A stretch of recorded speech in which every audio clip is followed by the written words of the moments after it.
Seja muito bem-vindo à aula de História do professor Dalton. E aí, vamos aprender juntos?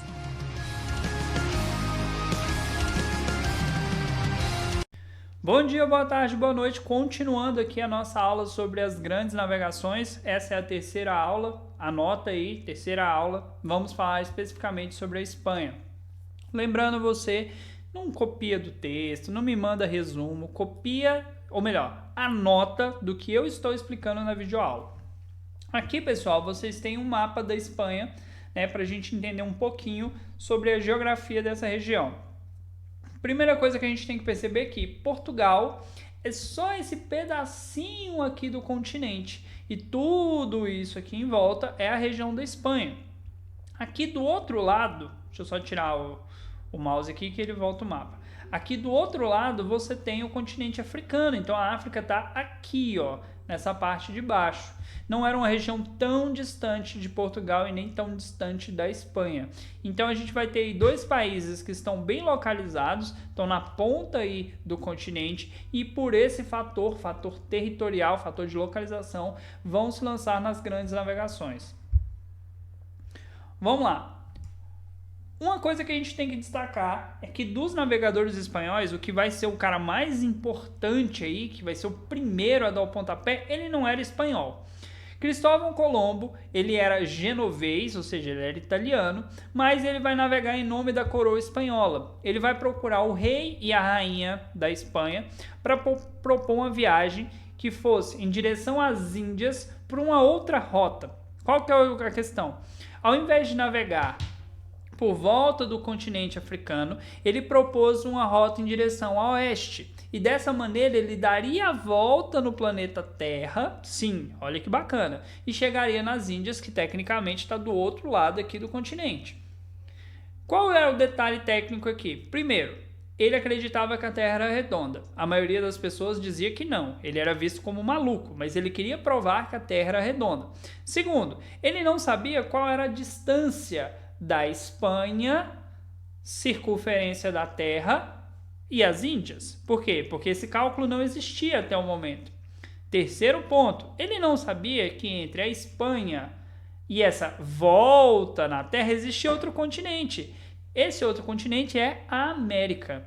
Cristóvão Colombo vai ser o cara que vai chegar aqui na América em 1492 sem saber que chegou na América. Ele não fazia ideia que ele tinha chegado nas Américas. Tanto que uma prova disso, que como ele acreditava ter chegado nas Índias, ele batizou os povos nativos de índios. Então, se hoje você chama o índio de índio, é porque Colombo, em 1492, acreditou ter chegado às Índias. Tem um filme que conta a história de Cristóvão Colombo, eu esqueci o nome do filme agora. Poxa, esqueci. Não é A Missão é outro filme. Se eu lembrar, eu falo o nome do filme. Se eu não lembrar, depois eu procuro e coloco na atividade para vocês o nome do filme. Ele conta da viagem de Cristóvão Colombo, né, saindo da Espanha e chegando na América, sem saber que tinha chegado na América. Ele acreditava ter chegado às Índias. Ele foi o primeiro cara a se lançar pela Espanha e provou para o mundo que, primeiro, a Terra era redonda. Pelo menos ele navegou até um determinado ponto e provou isso. Segundo, ele fez uma descoberta de um outro continente que a Espanha até então não fazia ideia que existia e nem Portugal fazia ideia de que existia. Ele chegou na América primeiro que Cabral. E Colombo vai fazer várias viagens, eu acho que são 5 ou 6 viagens, mas ele vai acabar morrendo sem nem saber que ele tinha descoberto um novo continente para os europeus. Entenda, novo continente para quem estava na Europa, porque para quem estava na América já era o continente antigo. Fernão de Magalhães, esse sim vai conseguir fazer a primeira viagem de circunnavegação, ou seja, ele vai dar a volta no planeta, seguindo ali alguns continentes, mas ele vai ser o primeiro, ele vai ficar famoso. Cortés vai ser aquele que vai conquistar os povos asteca, o povo asteca, né, um dos povos que vocês já estudaram aí lá umas 2 semanas atrás, mais ou menos, o nosso conteúdo.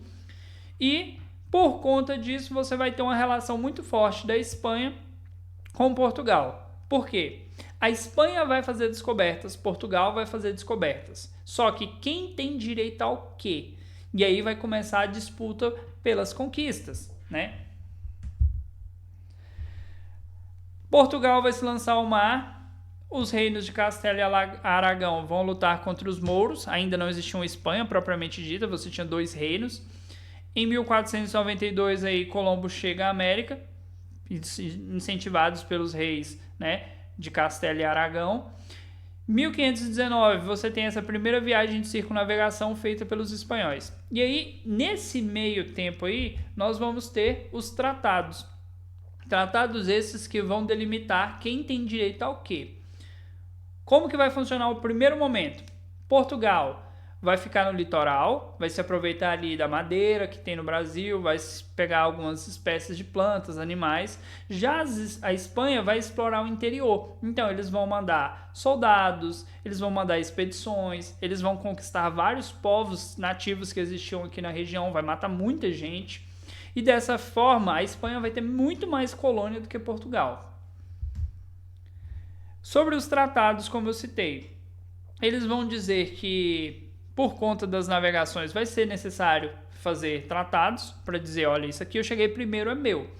Eles têm o tratado da Bula Intercoetera, que é um dos mais importantes. Por que é um dos mais importantes? Porque esse daqui é depois da conquista de Colombo. Mas antes dele, você já tinha aqui esse de Alcovas, que garantia a Portugal a posse de todas as ilhas do Atlântico, ou seja, as ilhas de Açores, Madeira, né, já seriam deles. Isso aqui está com o nome trocado, mas no texto de vocês vai estar certinho. E o tratado que vai ser definitivo vai ser o Tratado de Tordesilhas. Ele vai dividir, anota isso, o Tratado de Tordesilhas dividia o Novo Mundo entre Portugal e Espanha. Mas, pera lá, se Colombo chegou em 1492 e Cabral só chegou em 1500, como é que eles sabiam que a parte que pertencia a Portugal tinha alguma coisa? Então, eles não sabiam. O mundo meio que foi dividido a uma parte de terra sem que eles soubessem, mas de uma forma que quem encontrasse o que encontrasse ali seria o dono. Então o Tratado de Tordesilhas dividiu o Novo Mundo entre Portugal e Espanha. Tanto que isso vai gerar depois discussão, porque a Inglaterra vai falar, mas pera lá, por que os bonitos aí vai dividir entre vocês e o restante do mundo? Por que a gente não tem direito? E aí eles vão envolver o Papa, vai ser toda uma discussão por conta dessas terras que agora estavam divididas.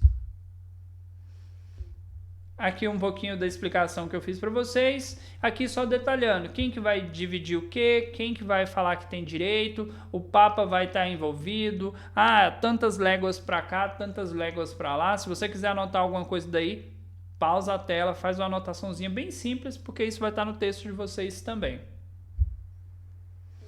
E aqui um mapa mostrando a divisão de Tordesilhas. Aqui o Tratado de Alcaçovas, que foi feito antes, e aí ele dava direito a Portugal dessa região aqui, ó, essas ilhas. O de Tordesilhas dizia o seguinte, preste atenção no quadrado, tudo que tiver dessa linha para baixo, nessa região, pertence a Portugal.